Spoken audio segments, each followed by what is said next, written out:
Hello नमस्कार। अगर सही समय पर इलाज न किया जाए तो कुछ जख्म नासूर बन जाते हैं। ठीक उसी तरह से झारखंड टेट का भी इंतजार बहुत सालों से लोग कर रहे हैं। एक पूरा के पूरा समय लोगों ने झारखंड टेट की तैयारी में दिया है, पूरी तैयारी करी है, उसके बाद भी झारखंड टेट का कोई अता पता नहीं है। अब इसकी दोबारा आवेदन प्रक्रिया प्रारंभ होगी। कब झारखंड टेट होगा तो सरकारों को ध्यान देना चाहिए इस ओर। इसलिए हमारा देश शायद विकास की वो गति नहीं प्राप्त कर पा रहा है क्योंकि यहां पर शिक्षा पर वो जोर नहीं दिया जा रहा है जो बाहर दिया जाता है।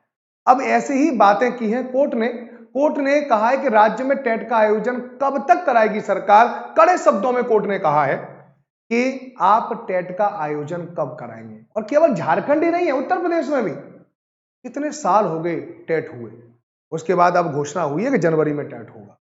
तो टेट प्रॉपर रूप से नहीं हो पा रहा है। ठीक उसी प्रकार से जब तक संविधान में पंचायती राज व्यवस्थाओं को शामिल नहीं किया गया था तब तक पंचायती राज व्यवस्था में इलेक्शन ही नहीं होते थे। क्या टेट को भी संविधान में शामिल करवाओगे? क्या तब करवाओगे? सरकारों को सोचना चाहिए, छात्रों के बारे में भी सोचना चाहिए जो इतने दिनों से तैयारी कर रहे हैं, अपना सब कुछ संपूर्ण समर्पण कर रहे हैं। वो भी चाहते हैं कि झारखंड में जाके टीचर बन जाए, तो ये जरूर होना चाहिए। क्या खबर है वो मैं आपको बता दूं कि झारखंड में 9 वर्ष से शिक्षक पात्रता परीक्षा नहीं लिए जाने पर हाईकोर्ट ने नाराजगी जताई है। मामले में सरकार को जवाब दाखिल करने का निर्देश दिया है।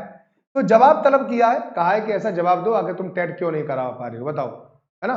कोई ऐसा कोई ओलंपिक का खेल है जिसका आयोजन नहीं करवा पा रहे हो, एशियन खेल आयोजन नहीं कर पा रहे हो, इतना ज्यादा व्यवस्था की जरूरत है, सैनिकों की जरूरत पड़ेगी क्या टेट का आयोजन करने में। आनंद सैन की अदालत ने स्कूली शिक्षा व साक्षरता विभाग के सचिव को शपथ पत्र देकर बताने को कहा है कि निकट भविष्य में टेट परीक्षा ली जाए या नहीं। परीक्षा ली जाएगी तो कब ली जाएगी, सचिव को 22 सितंबर तक की यह जानकारी देने का अदालत ने निर्देश दिया। तो अब आपको 22 सितंबर तक इंतजार करना पड़ेगा। देखते हैं 22 सितंबर को क्या आता है। इस संबंध में नीलम कुमारी आने ने याचिका दायर की थी। याचिका में टेट परीक्षा लंबे समय से नहीं हो रही है, परेशान व युवकों को शिक्षक नियुक्ति का मौका नहीं मिलने का मामला उठाया। अब टेट लेट हो रही है तो वैकेंसी भी लेट आएंगी, वैकेंसी लेट आएंगी, बहुत सारे ओवरेज हो जाएंगे, तो उनके तो मौलिक अधिकार का उल्लंघन हो रहा है ना। आर्टिकल 16 तो ये कहता है ना कि सबको नियुक्ति का या नियोजन का समान अवसर मिलेगा। अब कैसे मिलेगा जब अब उम्र ही निकल जाएगी तो क्या होगा। याचिका में कहा गया कि वर्ष 2016 में अंतिम परीक्षा ली गई थी। बता 2016, 4 साल 5 9 साल हो गए। 9 साल में ऐसी क्या परिस्थितियां रही हैं, ठीक है। हमारे यहाँ पे जवाबदेहता सुनिश्चित नहीं की जाती है और शायद यही उसके परिणाम होते हैं, है ना। जब शिक्षकों की भर्ती की जाती है तब केवल 2016 में परीक्षा उत्तीर्ण करने वाले उम्मीदवारों पर ही विचार किया जाता है। जो युवा चयन प्रक्रिया में भाग ले सकते थे उन्हें केवल इसलिए चयन प्रक्रिया से बाहर रखा जाता है कि उन्होंने टेट उत्तीर्ण नहीं की थी। तो भैया उनका भी मौलिक अधिकार है। तो मैं सरकार से आग्रह करूंगा कि कम से कम इस पे विचार जरूर किया जाए क्योंकि ये देश के भविष्य की बात है, भविष्य निर्माण की बात है और बिना शिक्षा के कोई भी राज्य तरक्की नहीं कर सकता। तरक्की करनी है तो शिक्षा पर तो निवेश करना पड़ेगा, शिक्षा पर ध्यान देना पड़ेगा, बेहतरीन शिक्षकों को नियुक्त करना पड़ेगा, तभी एक बेहतर झारखंड का निर्माण हो सकता है।